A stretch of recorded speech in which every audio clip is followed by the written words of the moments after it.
जय सिया राम दोस्तों। तो आज हम बात करने वाले हैं ऋषि पंचमी व्रत के बारे में। तो आज हम जानेंगे इसके मुहूर्त के बारे में, पूजा विधि के बारे में, ये व्रत क्यों किया जाता है और स्पेशली ये व्रत महिलाओं के लिए क्यों ज़रूरी है। तो चलिए ये सब जानेंगे आज के वीडियो में। तो चलिए ज़्यादा देर नहीं करते हैं, कर लेते हैं टॉपिक को स्टार्ट। दोस्तों, ऋषि पंचमी का जो व्रत है ये पंचांग के अनुसार भाद्रपद मास के शुक्ल पक्ष की पंचमी तिथि को मनाया जाता है। इस दिन ऋषि मुनियों को याद किया जाता है क्योंकि जगत में सबसे महान कार्य यही होता है।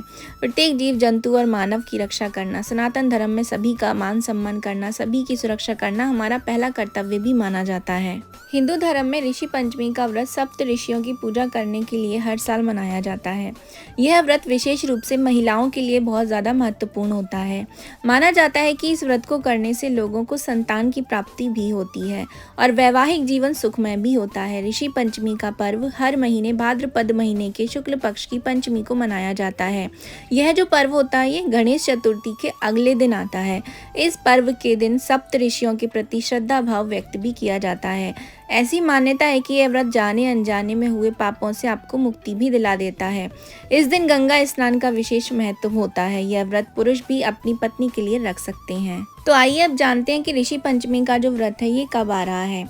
तो पंचांग के अनुसार इस साल भाद्रपद मास के शुक्ल पक्ष की जो पंचमी तिथि है वो 7 सितंबर को 5:37 से शुरू हो जाएगी और 8 सितंबर को शाम को 7:58 पर इसका समापन होगा। तो हमारे यहाँ उदया तिथि मान्य होती है, तो उदया तिथि के अनुसार ऋषि पंचमी का जो व्रत है ये 8 सितंबर को ही रखा जाएगा। ऋषि पंचमी की पूजन का जो शुभ मुहूर्त रहेगा वो सुबह 11:03 से शुरू होगा और 1:34 तक रहने वाला है। तो कुल मिलाकर 2.5 घंटे की अवधि रहने वाली है। तो इस बीच में आपको ऋषि पंचमी की पूजा कर लेनी चाहिए। यह व्रत सभी जो माताएं होती हैं यानी कि जो महिलाएं होती हैं, जो कुंवारी कन्याएं होती हैं, उनको अवश्य ही करना चाहिए ताकि रजो धर्म में बने हुए पाप और अपराध का नाश हो सके। शास्त्रों में इसकी अद्भुत महिमा भी बताई गई है।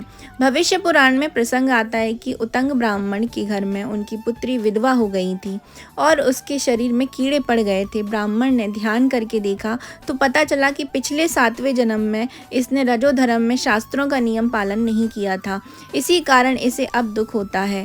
पिता ने इस पाप को खत्म करने के लिए उनको ऋषि पंचमी का व्रत बतलाया था। रजो धर्म में होते हुए भी किचन में जाना, मंदिर में जाना, महापुरुषों के पास जाने से या दर्शन करने से दोष लगता है। इन्हीं सारे दोषों से मुक्ति के लिए ऋषि पंचमी का व्रत महिलाओं द्वारा किया जाता है। ऋषि पंचमी के दिन सप्त ऋषियों की पूजा की जाती है, जिनमें से कश्यप ऋषि, अत्रि, भारद्वाज, ऋषि वशिष्ठ, गौतम, जमदग्नि और विश्वामित्र की पूजा की जाती है। साथ साथ माता अरुंधति की भी पूजा की जाती है। ये जो 7 ऋषि हैं ये ब्रह्मा, विष्णु और महेश के अंश भी माने जाते हैं। यही वेदों और धर्मशास्त्रों के रचयिता भी हैं।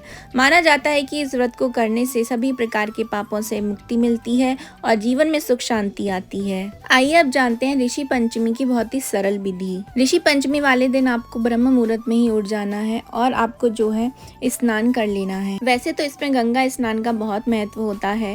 यदि आपके पास ऐसी कोई सुविधा नहीं है तो आप घर के ही जल में जो है गंगा जल मिला लें और उससे स्नान कर लें। उसके बाद आपको जो है अपने पूजा घर में आ जाना है। सबसे पहले आपको सूर्य देव को अर्घ्य देना है। उसके बाद आपको पूर्व दिशा की ओर मुख करके बैठ जाना है।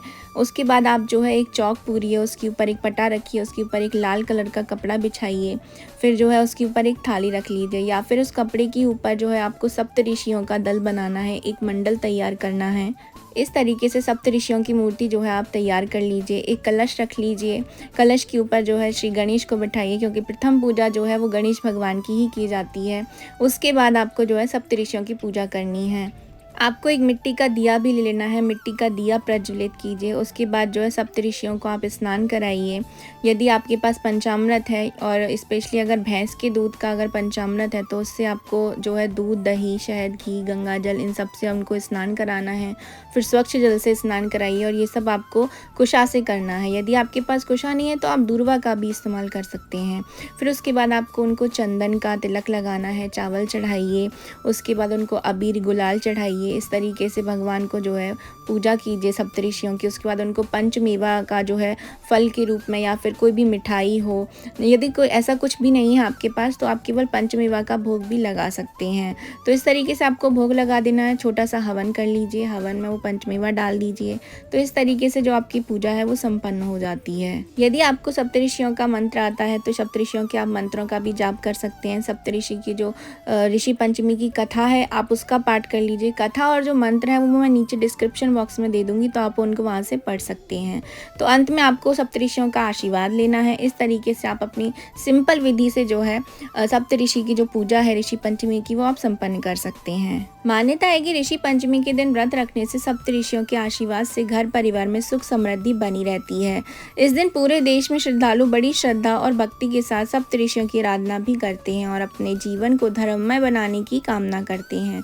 ऋषि पंचमी के इस पवित्र अवसर पर सभी भक्तजन अपने मन को पवित्र और सच्ची आस्था से ऋषियों की पूजा भी करते हैं और उनसे आशीर्वाद भी प्राप्त करते हैं। ऋषि पंचमी के दिन सप्तऋषियों के स्वर्ण की प्रतिमा बनाकर किसी योग्य ब्राह्मण को दान करने की भी परंपरा है। ऐसा करने से आपको अनंत पुण्य फल की प्राप्ति होती है। सप्तऋषियों के आशीर्वाद से लोगों को किसी भी प्रकार की समस्याओं का सामना नहीं करना पड़ता है और जीवन में खुशियां ही खुशियां बनी रहती हैं। ऋषि पंचमी के दिन व्रत रखने वाली महिलाओं को सप्तऋषि की पूजा के बाद दान जरूर करना चाहिए। मान्यता है इससे व्रत का फल जल्दी मिल जाता है और इस दिन किसी ब्राह्मण को केला, घी, शक्कर, केले का दान जरूर करें। साथ ही सामर्थ्य के अनुसार दक्षिणा भी देना चाहिए। इससे लोगों को ब्राह्मण का आशीर्वाद प्राप्त होता है और जीवन में आने वाली समस्याओं से आपको मुक्ति भी मिलती है। तो ये बात मैं आपको और बता दूं कि जब भी आप कोई भी व्रत कर रहे हो तो आपको व्रत का संकल्प ज़रूर से करना चाहिए। चाहे आप वो संकल्प पूजा करने से पहले लें या फिर आप सुबह नहाने के बाद संकल्प लें, क्योंकि बगैर संकल्प के कोई भी पूजा पाठ जो है उसका फल पूर्ण तरीके से आपको नहीं मिलता है।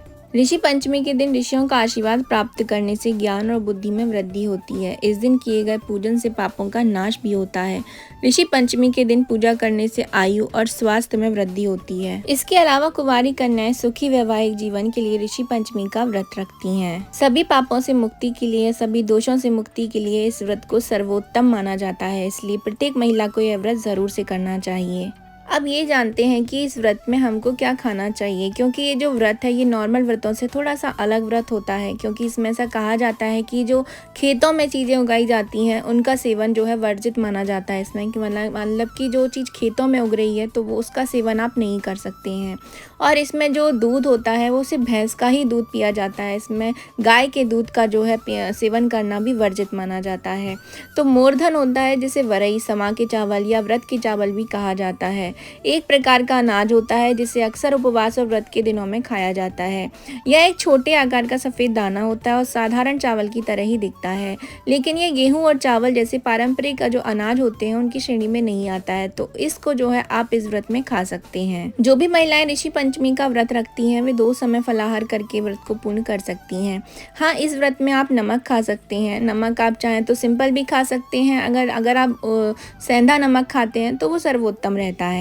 तो पौराणिक मान्यताओं के अनुसार इस व्रत में हल से जोता हुआ अनाज नहीं खाया जाता है और इस दिन मोरधन का ही फलाहार किया जाता है। मोरधन एक प्रकार का चावल होता है, जैसे कि मैं आपको पहले बता चुकी हूँ। इस व्रत में आप केवल फलों का सेवन कर सकते हैं। आप चाहें तो आप ड्राई फ्रूट्स का सेवन कर सकते हैं। और हाँ, यदि आपके पास में भैंस का दूध उपलब्ध हो जाता है तो आप उसको सेवन कर सकते हैं। केवल भैंस के दूध का ही आपको घी भी लेना है, भैंस के ही दूध का आपको दही भी खाना है। ध्यान रहे कि आपको गाय के दूध का बिल्कुल भी सेवन नहीं करना है, ना दही का ना ही घी का। इस व्रत की जो शुरुआत है वो लड़कियों को तब से करना चाहिए जब उनकी जो पीरियड्स का टाइम होता है वो शुरुआत होती है, और जब पीरियड्स पूरी तरीके से बंद हो जाते हैं तो इस व्रत का जो है उद्यापन कर दिया जाता है। यह व्रत सभी कुंवारी तथा विवाहित महिलाओं के लिए सर्वश्रेष्ठ और फलदायक भी माना जाता है। इसे अपने सौभाग्य की वृद्धि के लिए अवश्य करना चाहिए। ऐसा भी कहा जाता है कि जो भी स्त्री इस व्रत को पूर्ण श्रद्धा से और विधि विधान के साथ करती है और पूरी श्रद्धा यानी कि पूरा मन से करती है तो ऐसी स्त्री को कभी भी वैधव्य योग नहीं भोगना पड़ता है। यानी कि वो जितने भी जन्म लेती है वो हमेशा सदा सुहागन ही रहती है, उसका सुहाग अखंड रहता है, वो कभी भी विधवा नहीं होती है।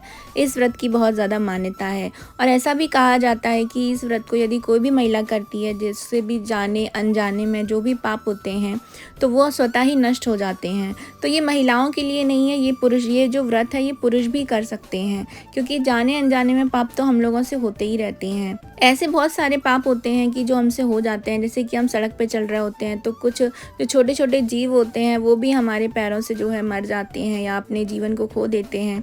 तो इस तरीके के जो पाप होते हैं उनसे मुक्ति के लिए भी ये व्रत सर्वोत्तम माना जाता है। तो स्त्री और पुरुष दोनों को ही इस व्रत को जो है पूर्ण श्रद्धा के साथ, पूरे भक्ति भाव के साथ ज़रूर करना चाहिए। तो इस व्रत में जो है कुशा का बहुत महत्व होता है, तो कुशा से ही आपको जो सप्तऋषि हैं उनको अर्घ देना चाहिए, चाहे वो दूध का हो, पंचामृत का हो या जल का हो। इस तरीके का आपको इन कुछ चीज़ों का ध्यान ज़रूर रखना चाहिए और ख़ास तौर से खाने पीने की चीज़ों का विशेष करके ध्यान रखिए कि आपको हल से जुटी हुई चीज़ों को सेवन जो है इस तरीके से आपको अपनी पूरी पूजा विधि और जो ऋषि पंचमी का व्रत है वो संपूर्ण कर लेना है। तो ये थी मेरी छोटी सी इन्फॉर्मेशन ऋषि पंचमी व्रत के बारे में। आप सबको कैसे लगी है कमेंट बॉक्स में ज़रूर से बताइएगा। तो हम मिलेंगे नेक्स्ट वीडियो में किसी नई इन्फॉर्मेशन के साथ। तो अभी के लिए आप सभी लोगों को जय जय सिया राम।